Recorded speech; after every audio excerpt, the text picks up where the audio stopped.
नमस्कार। लोकसभा चुनाव से जुड़ा कैपिटल टीवी का खास शो 24 करन विपक्ष बेदम देख रहे हैं आप। मैं हूं आपके साथ पूजा। दिल्ली और पंजाब में लोकसभा चुनाव से ठीक पहले विपक्ष को बड़ा झटका लगा है। इस झटके से विपक्ष पूरी तरह से बेदम हो गया है। आज की बड़ी खबर यह है कि करीब 1500 सिख बीजेपी में शामिल हुए हैं। जेपी नड्डा की मौजूदगी में आज सिख समुदाय के लोग बीजेपी में शामिल हुए, तो एक साथ 1500 सिखों का बीजेपी में आना कितना बड़ा झटका है, बताएंगे आपको। साथ ही आज दिल्ली में आम आदमी पार्टी की बढ़ती मुसीबतों पर भी चर्चा करेंगे। आज की एक और बड़ी खबर यह है कि मैडम केजरीवाल चुनावी मैदान में उतर चुकी हैं। सुनीता केजरीवाल ने दिल्ली से आम आदमी पार्टी के उम्मीदवार कुलदीप कुमार के समर्थन में कोंडली इलाके में रोड शो किया। प्रचार वैन पर सवार हाथ जोड़े लोगों का अभिवादन स्वीकार करती सुनीता केजरीवाल आगे बढ़ती रही और इस दौरान समर्थक आई लव केजरीवाल के पोस्टर हाथ में लिए नजर आए। पूरे रोड शो के दौरान समर्थकों के हाथ में जेल का जवाब वोट से we miss you Kejriwal, I love Kejriwal के पोस्टर दिखे। रोड शो के दौरान सीएम की पत्नी ने जनता से भावुक अपील भी की है, तो आज इस पर भी चर्चा करेंगे। इसी के साथ मेरे साथ जुड़े हैं कैपिटल टीवी के editor in chief doctor Manish Kumar और एग्जीक्यूटिव एडिटर राजीव जी। सर, आप दोनों का बहुत बहुत स्वागत है। धन्यवाद। आज जो बड़ी खबर आई कि 1500 सिखों ने बीजेपी का दामन थाम लिया है, वो कितना बड़ा झटका है? देखिए, ये बहुत ही अच्छी खबर है। पॉलिटिक्स अपार्ट, ये जो लीडर्स हैं वो गुरुद्वारा से जुड़े हुए लोग हैं, आम आदमी पार्टी से जुड़े हुए लोग हैं, कांग्रेस पार्टी से जुड़े हुए लोग हैं और ये भारतीय जनता पार्टी में शामिल हो रहे हैं। तो इसके दो मायने हैं। एक, ये जो खालिस्तानी ब्रिगेड सपोर्टेड बाय आम आदमी पार्टी, उसको रिजेक्ट करने का ये सीधा सीधा ऐलान है। ये खबर ऐसी है कि दुनिया भर में ये जो खालिस्तानी नेटवर्क है उनकी आज हालत खराब हो गई होगी। भारतीय जनता पार्टी के साथ मिलने का मतलब है कि पंजाब में एक दूसरे किस्म की राजनीति की शुरुआत है। ये जो वहां कुछ जो 1-2% ये खालिस्तानी एलिमेंट्स जो हैं उनको मेन स्ट्रीम से बाहर करने का ऐलान है और ये अब तक आम आदमी पार्टी के साथ मिलके पंजाब में लोगों को भ्रमित करने में जुटे हुए थे। वापस उस तरह का देशद्रोही आंदोलन जो है वो स्टार्ट करने में जुटे हुए थे। आप देखिए पन्नू किस तरह से ऐलान करता है। अभी तक आम आदमी पार्टी की तरफ से कोई उसका रिबटल नहीं आया कि भाई उसने जो है तुम्हें $17 मिलियन जो है, इतने करोड़ रुपए जो है उसने दिए, वो पैसे खा गया। भुल्लर को जो है निकालने के लिए जो है उसने वादा किया था, इसने चिट्ठी लिख दी लेकिन उसके बाद कुछ किया नहीं। तो एक तो इसका ये पूरे देश और देश के ऊपर ये जो खालिस्तानी एलिमेंट्स का जो खतरा है उसके लिए बुरी खबर, और आम आदमी पार्टी के लिए और कांग्रेस पार्टी के लिए तो पसीना देने वाला खबर आ गया। क्योंकि भारतीय जनता पार्टी पंजाब के अंदर, और मैं बता दूं इसका इंपैक्ट दिल्ली में भी होगा, इसका इंपैक्ट पंजाब में भी होगा। क्योंकि आप इस एक मोटा मोटी समझ लीजिए, यूपी है, बिहार है, मध्य प्रदेश है, गुजरात है, हर जगह हर शहर में सिख समुदाय के कुछ लोग वहां पर रहते हैं।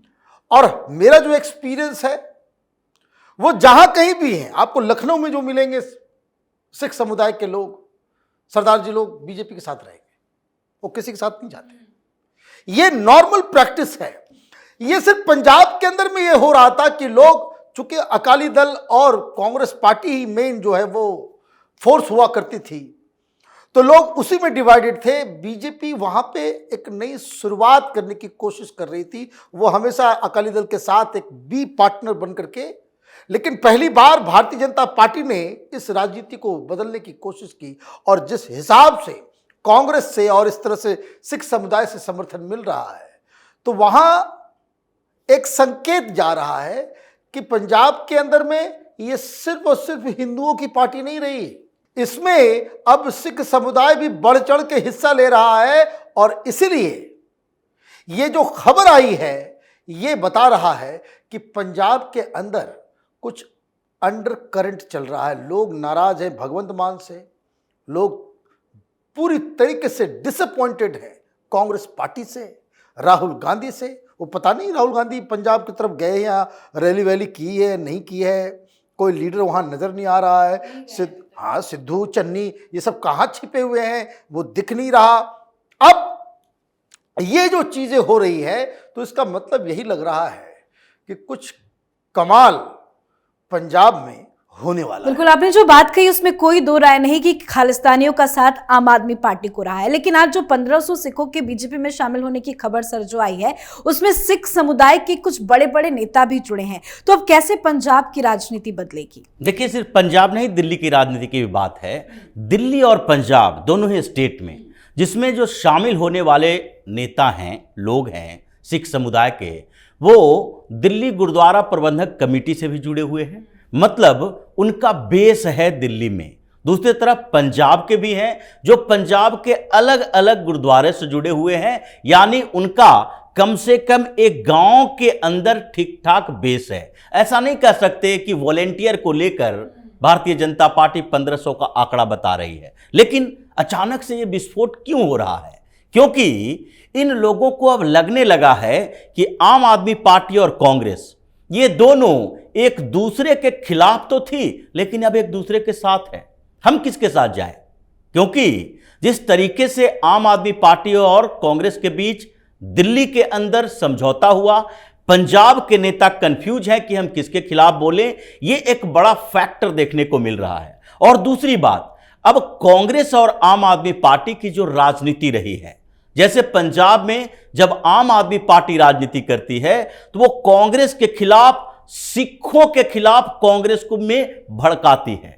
यानी कि वो 84 के राइट्स की भी बात करेगी, वहां पर ये कांग्रेस की उन पॉलिसीज की बात करेगी जिससे पंजाब में आतंकवाद बढ़ा। लेकिन जैसे ही दिल्ली में इन दोनों का गठबंधन हुआ, वहां के नेता कंफ्यूज होने लगे कि आम आदमी पार्टी से जुड़े होने के बाद कांग्रेस से जुड़ा ना होना ये कैसे कर सकते हैं। दूसरी तरफ जो प्रधानमंत्री नरेंद्र मोदी ने इन दिनों लगातार सिखों के लिए काम किए हैं और जिसकी चर्चा अभी हुई और जिसका विरोध यह आम आदमी पार्टी और कांग्रेस दोनों कर रहा है, क्या सिख समुदाय को यह समझ में नहीं आएगा? जैसे कि बात सीए की होगी तो सीए में अफगानिस्तान, पाकिस्तान, बांग्लादेश की बात है जिसमें हिंदुओं के साथ सिख भी जुड़े हुए हैं। और सबसे ज्यादा अफगानिस्तान से तो सिख ही भाग के आते हैं क्योंकि उनको टॉर्चर किया जाता है, वहां गुरुद्वारों पर हमले किए गए हैं। और ये कांग्रेस पार्टी कम से कम डायरेक्ट नहीं तो इनडायरेक्ट तो करती ही है, भले ही मैनिफेस्टो में न करे, लेकिन सीए के विरोध में प्रदर्शन तो इन लोगों ने भी किया। दूसरी बात है, अभी प्रधानमंत्री नरेंद्र मोदी ने यह बात कही थी पीलीभीत में कि हमने करतारपुर कॉरिडोर आपके लिए खुलवाए। दूसरी बात यह है कि हमने अफगानिस्तान में तालिबान के कब्जे के बाद गुरु ग्रंथ साहब के 3 प्रतिरूप को हिंदुस्तान वापस लाया विशेष विमान से। यह बड़ी उपलब्धि भारत के लिए है। इतने सालों से कांग्रेस की सरकारों ने क्या किया आप लोगों के लिए, या आम आदमी पार्टी जिसको आप सपोर्ट करते हैं वो क्या कर रही है? लेकिन सबसे बड़ी समस्या यह है कि प्रधानमंत्री नरेंद्र मोदी ने बोला गुरु ग्रंथ साहब के बारे में, करतारपुर कॉरिडोर के बारे में, और चिढ़ कांग्रेस को लगी। इन लोगों ने अपने एजेंटों के भेजना शुरू कर दिया। जो चुनाव आयोग में शिकायत की गई उसमें इस बात का भी जिक्र किया गया है कि पीलीभीत में जहां सिखों की जनसंख्या है वहां पर उन्हें लुभाने के लिए धर्म का सहारा पीएम मोदी ले रहे हैं। ये दिल्ली हाईकोर्ट में याचिका दायर कर रहे हैं। मतलब ये कांग्रेसी एजेंट हैं जो कोर्ट का इस्तेमाल कर रहे, संवैधानिक संस्थानों का इस्तेमाल कर रहे मुंह पे ताला लगाने के लिए। मतलब आप सिखों के खिलाफ कॉन्स्पिरेसी करते रहो और ये भारतीय जनता पार्टी से दूर होने के लिए इन लोगों को जो बरगलाया जाता रहा है वो समझने लगे कि हरदीप सिंह पुरी भारतीय जनता पार्टी में मंत्री हैं। आप मनमोहन सिंह जैसे डमी व्यक्ति को, जो कि अपने ही बयानों में कहते हैं कि माइनॉरिटी को सबसे ज्यादा अधिकार मिलना चाहिए अगर देश की संसाधनों में, तो उनको बोलना चाहिए था पारसी बड़ा माइनॉरिटी है, क्रिश्चियन का भी नाम लो या अपने सिख का नाम लो, यह भी तो माइनॉरिटी है, बौद्ध जैन का नाम लो, आप सबसे बड़े अल्पसंख्यक समुदाय की बात करते हो मुसलमानों की, और सिखों और मुसलमानों के बारे में ये कहना कोई बड़ी छोटी बात नहीं है। और इन दोनों के बीच के संघर्ष तो सैकड़ों साल पुराने हैं, ये सब लोग जानते हैं। तो आज पीएम मोदी के प्रति इन लोगों का लगाव, जो अपने आप को गौरवान्वित महसूस कर रहे हैं जेपी नड्डा के साथ जुड़कर, इन लोगों ने बोला है। और इसलिए पंजाब और दिल्ली की राजनीति में खलबली मची है कि भारतीय जनता पार्टी अब एक अपना बड़ा आधार बना रहा है।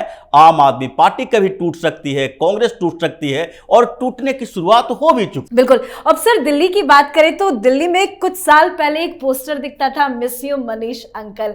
आज तो नजर आ रहा है मिस यू अरविंद केजरीवाल। देखिए, आज बड़ा ही फ्लॉप शो रहा जी। 4 बजे का टाइम दिया गया था, 5 बजे के आसपास शुरुआत की गई, कारण लोग नहीं आए। ये भाड़े के कार्यकर्ताओं को आपने कुंडली में इकट्ठा कर लिया, वहां से कल्याणपुरी गए। ठीक, ज्यादा डिस्टेंस भी नहीं था।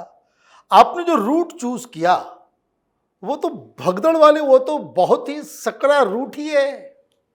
वहां तो अगर 2 इनोवा घुस जाए तो वहां पे जाम लग जाता है। चूंकि मैं इस इलाके से अच्छी तरह से वाकिफ हूं, और ये इलाका इसलिए चूज किया गया कि ये आम आदमी पार्टी का गढ़ माना जाता है। 3 चीज, एक आम आदमी पार्टी का गढ़ है, दूसरी चीज सकड़ा रास्ता है। सकड़ा इसलिए लिया गया कि ताकि जो अगर फुटेज भी आए तो 500 आदमी भी अगर वहां पे खड़े हो जाए तो लगेगा कि भाई हजारों की भीड़ है। बड़े चतुर हैं ये लोग। आम जनता आई नहीं आई। अगर आप ध्यान से उसके वीडियोस को भी अगर आप देखेंगे तो हर बालकोनी के ऊपर लोग बाहर निकल करके उसको टाटा बाय बाय नहीं कर रहे। और जो बॉडी लैंग्वेज है सुनीता केजरीवाल का, वो इसी चीज को लेकर के बड़ा टेंस्ड है। रिस्पॉन्स अच्छा मिलता है तो अपने आप लीडर के चेहरे पे मुस्कान हो खिल उठता है, लेकिन इसकी बॉडी लैंग्वेज को अगर आप देखें तो वो बहुत ही टेंस थी, लेट भी हुआ, और अपने ही गढ़ में आज जिस तरह का इसको कहे कि स्वागत नहीं हुआ, ये आम आदमी पार्टी के लिए एक सबक है। सबक इसलिए है कि दिल्ली हाईकोर्ट ने यही कहा कि केजरीवाल तुम स्वार्थी हो, तुम जो है पाखंडी हो, तुम मकार हो, और तुम अपनी जिद और अपने स्वार्थ को देश के हितों के ऊपर रखते हो। तुम जेल के अंदर सड़ रहे हो, और तुम्हारे इस वजह से लाखों बच्चों की जिंदगी अधर में लटकी हुई। लेकिन रोड शो के फ्लॉप होने के पीछे की वजह क्या समझी जाए? क्योंकि तैयारियां तो बहुत दिनों से चल रही थी, पहला रोड शो था तो भीड़ भी होनी थी, लेकिन फ्लॉप क्यों रहा? देखिए, अरविंद केजरीवाल और अरविंद केजरीवाल की वाइफ में अंतर है। लोग अरविंद केजरीवाल के साथ जुड़े हैं। दिल्ली के जो जे कॉलोनी के लोग हैं वो ज़्यादा जुड़ाव महसूस करते हैं, क्योंकि उनको भ्रमित किया गया है। दिल्ली के लोगों में, सामान्य लोगों की बात करें तो इनको ऐसे भ्रमित किया गया कि केजरीवाल नहीं तो फिर बिजली नहीं, पानी नहीं, मुफ्त की सेवाएं नहीं। ऐसे इन लोगों को माइंड वॉश किया गया है कि वो उस भ्रम से निकल ही नहीं पाते कि केजरीवाल को तो किसी तरीके से सपोर्ट करना ही है। लेकिन जहां केजरीवाल और वर्सेस मोदी होते हैं, वहां पर आम आदमी पार्टी कमजोर हो जाती है, क्योंकि वहां पर लोगों को लगता है कि दिल्ली की सरकार की बात नहीं हो रही है। अगर केजरीवाल की सरकार दिल्ली में है तो केंद्र में सरकार के लिए पीएम मोदी का अल्टरनेटिव अरविंद केजरीवाल नहीं हो सकता। यह दिल्ली की स्थिति रही है। और अब जब अरविंद केजरीवाल की वाइफ सुनीता केजरीवाल निकली तो उस समय यह कोशिश किया गया, जैसे डॉक्टर साहब ने कहा कि ये कल्याणपुरी, त्रिलोकपुरी, कोंडली, ये पूरा एरिया जो चुना गया है इसी के कारण, क्योंकि त्रिलोकपुरी मुस्लिमों का गढ़ है, मुस्लिम इलाका है। वहां पर कल्याणपुरी और त्रिलोकपुरी के बीच की आबादी भी मुस्लिमों की आबादी है। वहां इसका सपोर्ट बेस ठीक ठाक है। और वहीं का विधायक कोंडली का जो उम्मीदवार बना है ईस्ट दिल्ली से, तो वो तो अपना पूरा जोर लगा देगा। लेकिन फिर भी इस जोर लगाने के बावजूद जो भारतीय जनता पार्टी के कैंडिडेट का रोड शो हुआ था और केजरीवाल की वाइफ का रोड शो हुआ, उन दोनों के अंतर को देखते हुए लगता है कि दिल्ली में केजरीवाल के लिए लोकसभा का चुनाव का प्रचार करना ये एक सिर्फ और सिर्फ दिखावा हो सकता है कि विधानसभा की तैयारी हम कर रहे हैं, लेकिन ये मिसेज केजरीवाल कुछ कर नहीं पाएंगी, ऐसा पहली बार में ही दिखाई पड़ गया। मतलब दिल्ली और पंजाब दोनों ही जगह पीएम मोदी का जादू चल रहा है। बहुत बहुत धन्यवाद सर आप दोनों का। धन्यवाद। तो दिल्ली और पंजाब से आने वाले सिख समुदाय के 1500 से ज्यादा लोगों ने बीजेपी का दामन थाम लिया है। बीजेपी अध्यक्ष जेपी नड्डा, राष्ट्रीय महासचिव तरुण चुग, पार्टी नेता मनजिंदर सिंह सिरसा और दिल्ली बीजेपी अध्यक्ष वीरेंद्र सचदेवा की मौजूदगी में सिख समुदाय के लोग पार्टी में शामिल हुए। ये लोग ऐसे समय में बीजेपी के साथ आए हैं जब देश में 2024 का लोकसभा चुनाव चल रहा है, जो पंजाब और दिल्ली में विपक्ष के लिए बहुत बड़ा झटका है। तो वहीं आज सुनीता केजरीवाल रोड शो करती हुई नजर आई और उनका रोड शो पूरी तरह से फ्लॉप रहा। इस पर आप अपनी राय कमेंट कर लिखें। देखते रहिए कैपिटल टीवी। नमस्कार।